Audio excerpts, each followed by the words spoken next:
Assalamu alaikum, dear student. I am Muhammad Nadeem Gumman from Beaker Light College. Student, now we start a new chapter. Chapter number 5, Angular Motion. In previous lecture, we discussed the chapter number 11, Heat and Thermodynamics. Now we start a new article of a new chapter, chapter number 5. First of all, first lecture of this chapter is a angular displacement. Student angular displacement करने की definition right करने से पहले मैं आपको यहाँ पे, क्योंकि मोशन ये देखें आपने चैप्टर नंबर 3 में पढ़ा है. चले मोशन का तो स्टूडेंट हमें पता है कि मोशन क्या होता है कि कोई बॉडी जब कि with respect to other body अपनी पोजीशन चेंज करती है तो हम कहते हैं ये बॉडी मोशन में है. अगर वो सराउंडिंग के लिहाज से अपनी पोजीशन चेंज नहीं करती तो हम कहते हैं वो बॉडी रेस्ट में है. तो ये तो कंफर्म हो गया कि मोशन में ये होगा कि बॉडी सराउंडिंग के लिहाज से अपनी पोजीशन चेंज करेगी तो हम उसको मोशन कहेंगे. चैप्टर नंबर 3 के अंदर हमने पढ़ा था प्रोजेक्टाइल मोशन, तो ये भी तो एक मोशन है. सर्कुलर मोशन, ये भी मोशन है. तो कौन सी मोशन है? सर्कुलर और प्रोजेक्टाइल क्या ये है क्या? मोशन का स्टूडेंट हमने अंडरस्टैंड कर लिया है. सर्कुलर मोशन है कि जब कोई बॉडी सर्कल के अंदर मूव करे, सर्कुलर बिहेवियर के अंदर मूव करे तो स्टूडेंट हम उसको बोलते हैं सर्कुलर मोशन. प्रोजेक्टाइल मोशन के अंदर मैंने आपको बताया था जब किसी बॉडी को प्रोजेक्ट किया जाए by making some angle greater than 0 degree, less than 90 degree and moving under the action of gravity, तो हम उसको बोलते हैं प्रोजेक्टाइल मोशन. अब स्टूडेंट ये है हमारे पास सर्कुलर मोशन. यहाँ पे मैंने इसकी डेफिनेशन राइट की है. The motion of an object in a circular path is called circular motion. तो एग्जांपल्स हैं कि motion of electrons in atoms, electrons जो होते हैं वो न्यूक्लियस के गिर्द मूव कर रहे हैं. Motions of a ceiling fan, fan जो होता है वो अपने एक्सिस के गिर्द मूव कर रहा होता है तो उसको हम बोलते हैं सर्कुलर मोशन. स्टूडेंट अगर आपको याद हो तो आपने 9th के अंदर एक मोशन पढ़ी थी रोटेटरी मोशन. ये एक रोटेटरी मोशन और एक सर्कुलर मोशन, इसमें बेसिक डिफरेंस क्या है ये मैं आपको बता दूं. चलें इस स्टेज का ये आर्टिकल तो नहीं है लेकिन फिर भी स्टूडेंट मैं आपको, स्टूडेंट एक होती है रोटेटरी मोशन, एक होता है हमारे पास सर्कुलर मोशन. रोटेटरी मोशन में कोई बॉडी अपने एक्सिस के गिर्द मूव करती है. जब कोई बॉडी अपने एक्सिस के गिर्द मूव करे उसको बोलते हैं रोटेटरी मोशन.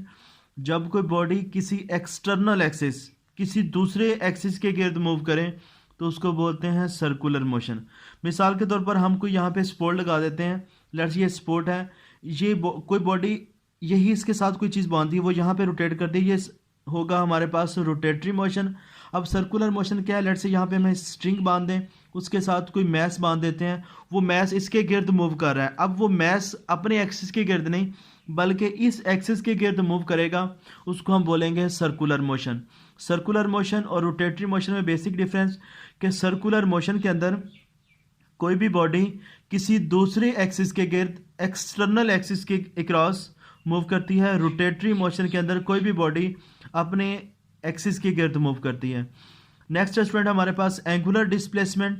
एंगुलर डिस्प्लेसमेंट की मैंने डेफिनेशन राइट की है. The angle subtended at the centre of a circle of a body moving along the circumference in a given time is called the angular displacement. अब student यहाँ से हम text book से देखते हैं. ये देखिएगा हमने एंगुलर डिस्प्लेसमेंट है. लेट्स से ये है हमारे पास ओरिजिन, तो इसके साथ हमने कोई मैस बांध दिया है. ये कोई मैस है, ये अब सर्कल के अंदर मूव कर रहा है. अब लेट कर लें जब यहाँ पे बॉडी थी, टाइम है इसका t1, टाइम t1. अब कुछ टाइम के बाद इसने पोजीशन चेंज कर लेनी है, ये बॉडी यहाँ चली जाएगी, कुछ टाइम के बाद बॉडी यहाँ आ जाएगी, उसके बाद कुछ टाइम ट्रैवल करने के बाद बॉडी यहाँ. इस तरह बॉडी मूव कर रही है इन सर्कुलर फॉर्म के अंदर. जब ये बॉडी मूव करेगी सेंटर के ऊपर, ये जो एंगल सबटेंड करेगी, बनाएगी, उसको बोलते हैं एंगुलर डिस्प्लेसमेंट. अब देखिएगा स्टूडेंट, अब लेट कर लें कि time t is equal to 0 second. ये बॉडी इस जगह मौजूद थी. अब कुछ टाइम ट्रैवल करने के बाद बॉडी यहाँ चली गई है. अब जब बॉडी यहाँ जाएगी तो इसने सेंटर के ऊपर कोई एंगल बना लिया है, हम उसको कह देते हैं थीटा. ये जो उसने सेंटर के ऊपर एक एंगल सबटेंड किया जिसको हम थीटा कह रहे हैं, इसी को स्टूडेंट हम बोलते हैं एंगुलर डिस्प्लेसमेंट. क्या कहते हैं स्टूडेंट? Angular displacement. नेक्स्ट आ जाएगा, ये देखें, इस तरह से अगर बॉडी को हम मूव करवाते रहेंगे तो वो सेंटर के ऊपर एंगल्स बढ़ाती रहेगी। जैसे जैसे उसका एंगुलर डिस्प्लेसमेंट बढ़ेगा वैसे वैसे ही उसका एंगल जो सबटेंडेड है वो बढ़ता जाएगा, क्योंकि एक कंप्लीट सर्कल का स्टूडेंट जो हमारे पास एंगल होता है वो होता है 360 डिग्री। अब लेट कर लें, मैं कहता हूँ यहाँ पे 1 डिग्री है, 2 डिग्री, इस तरह से एंगल भी बढ़ता रहेगा। इट मीन्स उधर से हमारे पास आर्क लेंथ जो होगी उसका कवर्ड डिस्प्लेसमेंट होगा स्टूडेंट, वो भी बढ़ेगा। ये था हमारे पास एंगुलर डिस्प्लेसमेंट। यहाँ पे एक बहुत इंपॉर्टेंट सी बात उन्होंने राइट की है, for a very small values of delta theta the angular displacement is a vector quantity. Angular displacement student एक वेक्टर क्वांटिटी है, लेकिन बहुत स्मॉल डिस्टेंस के लिए, लार्ज डिस्टेंस के लिए हम इसको वेक्टर, बहुत स्मॉल डिस्टेंस के लिए स्टूडेंट ये वेक्टर क्वांटिटी होती है और लार्ज डिस्टेंस के लिए ये वेक्टर क्वांटिटी नहीं है। अब स्मॉल डिस्टेंस के लिए कैसे होती है ये अब थोड़ा सा देख लें स्टूडेंट। जिस स्टूडेंट हम उस टर्म को देखते हैं उसने कहा है कि वेरी शॉर्ट डिस्प्ले क्वांटिटी के लिए ये वेक्टर क्वांटिटी होगी, अदरवाइज नहीं। अब देखें स्टूडेंट, लेट कर लें कि बॉडी जब टाइम t = 0 सेकेंड था, बॉडी थी पॉइंट P1 पे। अब कुछ टाइम ट्रेवल करने के बाद बॉडी चली गई है P2 पे, तो इसने ये वाला डिस्प्लेसमेंट कवर किया है। ये डिस्प्लेसमेंट जो है वो स्ट्रेट नहीं है बल्कि कर्व है। ये देखें, ये कर्व है, इस तरह से हमारे पास इस तरह से कर्व है, बिल्कुल स्ट्रेट नहीं है, कर्व पाथ में है। और तो हमने तो ये कहा था कि डिस्प्लेसमेंट शॉर्टेस्ट होता है और इसकी एक प्रॉपर डायरेक्शन होती है, वो भी स्ट्रेट हो, लेकिन ये तो स्ट्रेट नहीं है, ये तो कर्व बन गई। तो इसको फिर हम क्या कहेंगे स्टूडेंट, ये तो डिस्टेंस है। लेकिन अगर मैं इसको थोड़ा सा कम कर दूं, बहुत स्मॉल क्वांटिटी अगर यहाँ ले आऊँ, लेट से यहाँ ले आते हैं, तो ये ऑलमोस्ट हमें स्ट्रेट लगेगी। तो बहुत स्मॉल डिस्प्लेसमेंट के लिए, very short interval of time के लिए, तो हम थीटा को कहेंगे ये वेक्टर क्वांटिटी है। थीटा क्या है हमारे पास, वेक्टर क्वांटिटी है। लेकिन लार्ज डिस्टेंस के लिए ये वेक्टर नहीं रहता, ये स्केलर हो जाता है, क्योंकि जैसे जैसे इसकी रोटेशन बढ़नी है, इसने डिस्टेंस ज़्यादा कवर करना है, तो हमारे पास जो डिस्प्लेसमेंट, कवर डिस्प्लेसमेंट है, वो स्ट्रेट होने के बजाय कर्व पाथ में चेंज होता जाएगा स्टूडेंट। जी स्टूडेंट, अगर ये वेक्टर क्वांटिटी है इट मीन्स कि इसकी डायरेक्शन भी होगी। अब डायरेक्शन कैसे मेजर करनी है, डायरेक्शन हम मेजर करेंगे by using a right hand rule. अब लेट से ये है पॉइंट P1, आपने जहाँ से स्टूडेंट इसका स्टार्ट लेना है वहीं पे अपनी फिंगर्स प्लेस करें, जिस तरफ आप इसको लेके जा रहे हैं। लेट से आप इस तरफ लेके जा रहे हैं तो इस तरह से कर्ल करें अपनी फिंगर को। ये थंब की डायरेक्शन है अपवर्ड, अपवर्ड डायरेक्शन के हो तो ये रोटेशन कौन सी है स्टूडेंट हमारे पास, एंटी क्लॉकवाइज, तो हम एंगुलर डिस्प्लेसमेंट को लेंगे पॉजिटिव। अब इसी तरह अगर हम इसको इधर मूव करवाएं, हम इधर लेके आ रहे हैं तो थंब की डायरेक्शन है स्टूडेंट डाउनवर्ड। जब थंब की डायरेक्शन डाउनवर्ड होगी तो या एंटी क्लॉकवाइज रोटेशन है उसको हम लेंगे नेगेटिव। अब आपकी बुक के अंदर ये एक डायग्राम बनी हुई है, लेट से हम बॉडी को इधर लेके जा रहे हैं ना, ये देखें ये है रोटेशन, तो इस तरह से प्लेस करें, थंब अपवर्ड है, अपवर्ड होगा या एंटी क्लॉकवाइज रोटेशन होगी तो हम इसको कंसीडर करेंगे एज अ पॉजिटिव। जब इसको रिवर्स डायरेक्शन में लेके आएंगे थंब होगा हमारे पास डाउनवर्ड, तो हम इसको कंसीडर करेंगे as a negative. Grasp the axis of rotation in a right hand with fingers curling in the direction of rotation, means finger आपने उसी तरफ कर्ल करनी है जिस तरफ आप लेके जा रहे हैं। अगर बॉडी को इधर लेके जा रहे हैं तो फिंगर इधर कर्ल करेंगे, बॉडी को इस साइड पे लेके आ रहे हैं तो फिंगर्स को आपने इसी साइड पे कर्ल करना है। The thumb points in the direction of angular displacement, वो पॉजिटिव भी होगा। पॉजिटिव कब होगा, जब थंब अपवर्ड हो या रोटेशन हमारे पास एंटी क्लॉकवाइज हो। और नेगेटिव कब होगा, जब थंब डाउनवर्ड हो या हमारे पास रोटेशन जो है वो क्लॉकवाइज हो, तो तब हम इसको थीटा को जो है वो कंसीडर करेंगे एज अ नेगेटिव। अब नेक्स्ट चलते हैं स्टूडेंट, ये लिखा हुआ है कि 3 units are generally used to express the angular displacement. Angular displacement को मेजर करने के लिए हम 3 यूनिट यूज करेंगे। First one is a degree, second one is a revolutions, third one is a radian. और ये बात आप डिग्री, रेवोल्यूशन एंड रेडियन, तो ये बात स्टूडेंट आपने याद रखनी है। इसका जो ऐसा यूनिट है वो रेडियन होता है, एंगुलर डिस्प्लेसमेंट का ऐसा यूनिट है रेडियन। जिस तरह से हमारे पास ये है एंगुलर डिस्प्लेसमेंट, इसका ऐसा यूनिट रेडियन है। जिस तरह से स्टूडेंट हमारे पास सिमिलरली अगर आप इसको कंपैरिजन करें लीनियर डिस्प्लेसमेंट में, वहाँ पे ऐसे यूनिट इसका मीटर होता है और इसके अलावा भी तो इसके दूसरे यूनिट होते हैं। हम सेंटीमीटर में भी इसको एक्सप्रेस कर सकते हैं, हम इसको किलोमीटर में भी एक्सप्रेस कर सकते हैं, हम इसको मिलीमीटर में भी एक्सप्रेस कर सकते हैं। और इसी तरह स्टूडेंट यहाँ पे एंगुलर डिस्प्लेसमेंट का ऐसा ही यूनिट होगा रेडियन। उसके अलावा इसके अदर यूनिट कौन कौन से हैं, रेवोल्यूशन और डिग्री। नेक्स्ट है स्टूडेंट,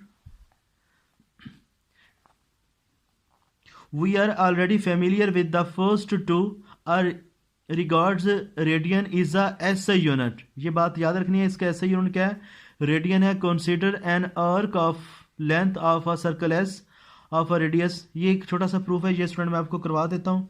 ये दो प्रूफ हैं। लेट्स से पेपर में कैसे ना जाए, show that s is equal to r theta, ये आपने कैसे करना है, या show that 1 radian is equal to 57.3 degree. बहुत इंपॉर्टेंट है शॉर्ट क्वेश्चन के लिए, ये स्टूडेंट मैं आपको करवा देता हूँ।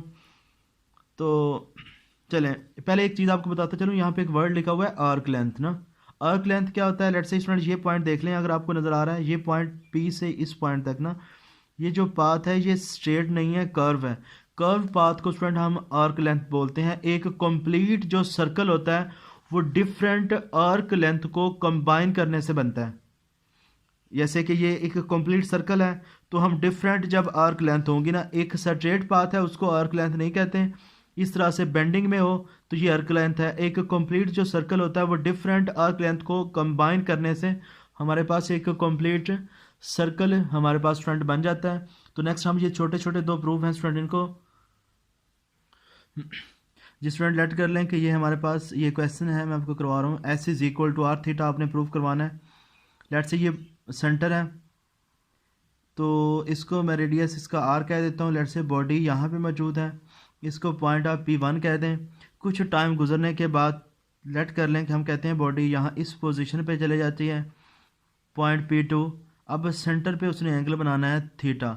ये जो स्टूडेंट कर्व पाथ आपको नज़र आ रहा है यहाँ से लेकर यहाँ तक, इसको हम नाम दे रहे हैं आर्क लेंथ का। ये एस लिख दिया स्टूडेंट हमने, ये आर्क लेंथ है। ये जो आर है ये है रेडियस ऑफ द सर्कल,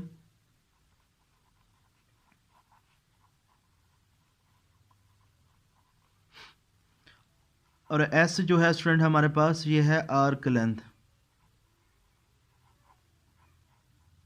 ये आर्क लेंथ है। अब हमने इसके लिए डेरिवेशन करनी है, ड्राइव करना है।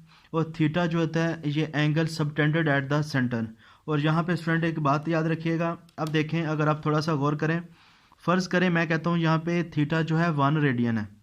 अब जैसे जैसे आर्क लेंथ बढ़ी है, अगर हम यहाँ पहुँचे अगर 1 है तो मैं अब नेक्स्ट पोजीशन में यहाँ पे ले जाऊँ,